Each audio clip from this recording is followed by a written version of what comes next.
जा कैसे हो यहाँ से ये सारे हमें मोहई के चक्कर में पानी मिला के देवे के चाहिए सारे पूरे थमा देना करे मिटुआ सूद गया साला तो भाऊजी कहाँ रे केवरी गई लिया तनी बुलाओ के कहाँ रे पी के आईला त करी माँ का खेतवा वो जाले आ गई गया कहाँ गई तनी बुला तो के आ गई बुलाओ जल्दी नहीं क्या उखड़ जाए कहाँ गई ले आ गई काफी छोड़वा अरे अरे मुंह फुकाऊना तोरा तो सुधरी ना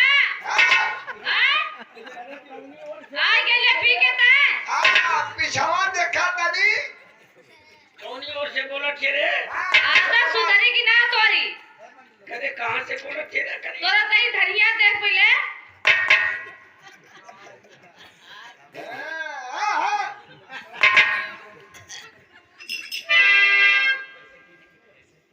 ऐसा पिएबे त दारू करे कैसे बड़ी टेढ़ बोला रे ऐसा ही बोले ले पियले के बाद करी माँ का माई के तो जाज नहीं लोला पूछ दे बराबर बात क्या बोला थी ज्यादा मत बोल का जाने कहां से पाव लिया के फंसा देना तोरे संगे हमें जिंदगी नरक हो गई एकदम जिंदगी नरक में तोहर बाबू ते आके गोड़ धइले गोड़ पूजले हां तब ने तू आइलू हां तू है दहेज बताई देले हो ले पियो ना पियबे त कैसे जियबे ये सब किए दे के गई ना ए में त हम पीला ए भैया लो ना पियब त कैसे जिया आई चाठा जो पैदा हुआ ये कैसे जी मरे दे सारन के प्रधान देते हैं 35 किलो खाना तो और मनाए बढ़ौले घोट अच्छा देखो टिकुली लगा के जालू तो 35 के 70 किलो लेके आवे कुकुर कहाँ जाए प्रधान ये फिरी बिया के तोहार मन बढ़ौले अडर का तुम्हां बतावत प्रधान तो रुकवा बढ़ा देलन ये बोले तुम्हारी सभी जवाब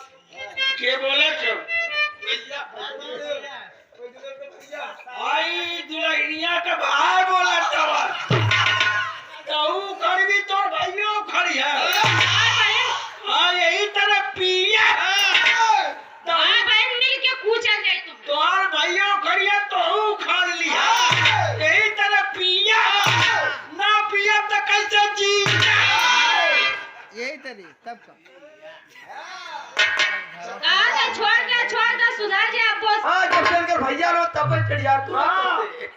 तो क्या नारे कुटा बड़ा सराउ का उजियारे कुटा हां सुधार जी दोनों जगह सुधर नहीं का पहले भैया कहां सहियो देख के बोला हां तो यार बोल जो बोले को बोल ये भाई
बची ना तो हां दिन के टुकड़ी तू ठेऊ तोड़ दे हां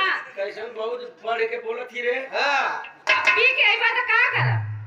पीला तो हम अपने जिए खातिर पीला। हाँ तो ग्राम सुना तड़को पढ़ के मत बोल। जब से आ रही अक्को साड़ी लुका देले हुआ ऐसे पहरावत आई के पहिरावट हो। ई तो हमार भैया देले हुआ तोरे भैया सारे के तनिया औकात कहाँ हो? सारा कब हो गए हो? तू सारा कब हो गए?